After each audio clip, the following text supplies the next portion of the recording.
There's a kind of loneliness that has nothing to do with being alone. It lives in crowded rooms. It sits beside you during conversations that should feel warm, but somehow don't. It's the loneliness of carrying an entire world inside yourself and realizing that most of the time, there's nowhere to put it down. It is the weight of carrying an entire world inside your head that no one outside of it can see. You walk through your day, you have conversations, you nod at the right times, you laugh when the rhythm of the social interaction demands it. But while you are doing this, there is a second track running in your mind, a commentary, a spiraling, intricate web of connections that you know, instinctively, you cannot share.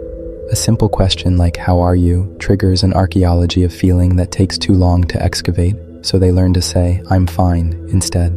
Not because they're lying, but because the truth is too architecturally complex to fit through the doorway of casual conversation. So you learn to edit. You learn to translate your vast, symphonic inner life into small, digestible sentences. You leave 90% of yourself at the door just to be allowed in the room.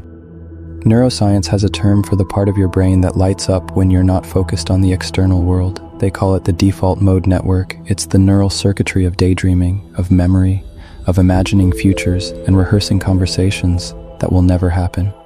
In most people, this network activates during rest, but in some, it never fully quiets. Their mind generates narrative even while they're trying to listen. They're composing responses 3 layers deeper than what's being said.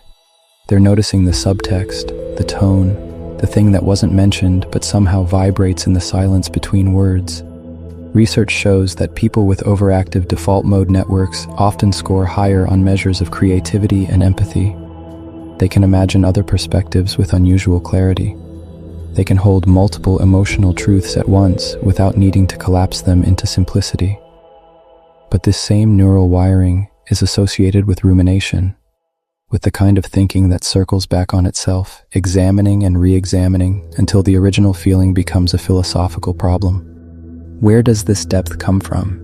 Some psychologists suggest that this high imaginative capacity often develops in children who grew up emotionally unsynchronized with their environment, not necessarily unloved, not necessarily abused, but unmet.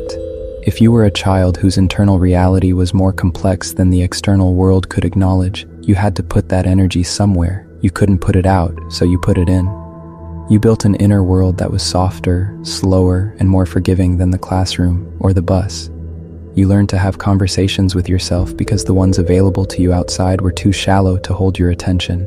You became your own primary partner, your own narrator. And while this saved you then, it isolates you now because you became so good at being alone. You forgot that connection is supposed to be the bridge between two minds, not just the echo of one.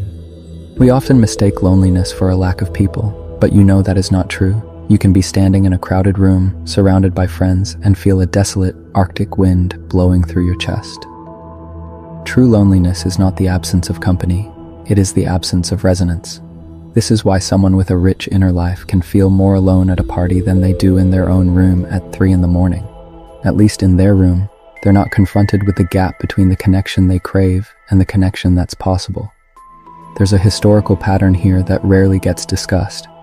If you read the letters and diaries of certain writers and thinkers, a theme emerges. Virginia Woolf, Rainer Maria Rilke, Sylvia Plath, Franz Kafka. They wrote obsessively about loneliness, but their loneliness wasn't about having no one. It was about having no one who met them where they were. Rilke once wrote about the great solitude he felt even among friends, not because they were unkind, but because he perceived dimensions of experience they simply didn't register. He wasn't complaining about his superiority. He was mourning a kind of homesickness for a country that didn't exist, except in his own awareness. This is the part that's hard to talk about without sounding arrogant, because how do you say, "I feel alone because my inner life is unusually dense," without implying that others are somehow shallow? You can't. That's part of the problem. So people with this kind of depth learn not to mention it. They learn to modulate, to translate themselves down, to become comfortable with the idea that most of what they think and feel will never be fully expressed. And over time, that restraint becomes second nature. They forget they're doing it. But the loneliness doesn't forget. It sits there quietly, like a guest who never leaves. It waits in the pause after someone asks what you're thinking, and you say nothing, because the real answer would take an hour to unfold, and even then, wouldn't quite land. It hovers in the space between composing a long, honest message to someone and then deleting it, replacing it with something brief and easy. It lives in the gap between the conversation you're having and the conversation you wish you were having. You crave a connection where silence feels comfortable. You want the kind of bond where you don't have to fill the air with words just to prove you are present. But the world demands constant signals. It demands that you post, perform, and participate. And because you feel everything so deeply, every change in tone, every shift in body language, engaging with that surface-level noise feels physically painful. So you stay home, you stay in, you stay hidden. Not out of fear, but out of a need for alignment. There is a grief in this. A quiet mourning for the connections you could have had if the world were built differently. You watch people laugh at things you don't find funny. You watch them bond over things you don't find interesting. And you wonder if it is better to be understood by no one and remain yourself, or to be understood by everyone and become someone else. There is no easy answer. This depth is not a sickness to be cured. It is simply a way of being. A personality rhythm that thrives on introspection rather than stimulation. There's a kind of symmetry to this. The richer their inner life becomes, the fewer people can access it. It's not gatekeeping. It's more like living in a house with many rooms, only to realize that most visitors only ever see the entryway. They compliment the furniture, they comment on the light, and then they leave. And you're left standing in all those other rooms, the ones you decorated carefully, the ones that hold everything you actually care about. And those rooms remain empty except for you. This is why some people with deep inner lives prefer solitude to shallow company. At least in solitude, they're not confronted with the dissonance. At least alone, they don't have to watch someone's eyes glaze over when they try to articulate something that matters. At least in silence, they're not reminded that the connection they long for might not actually exist in the form they need it to. But solitude has its own cost. Because humans are wired for resonance, we need our inner experience to occasionally be met, recognized, reflected back. Without that, even the richest inner life starts to feel like talking to yourself in an empty theater.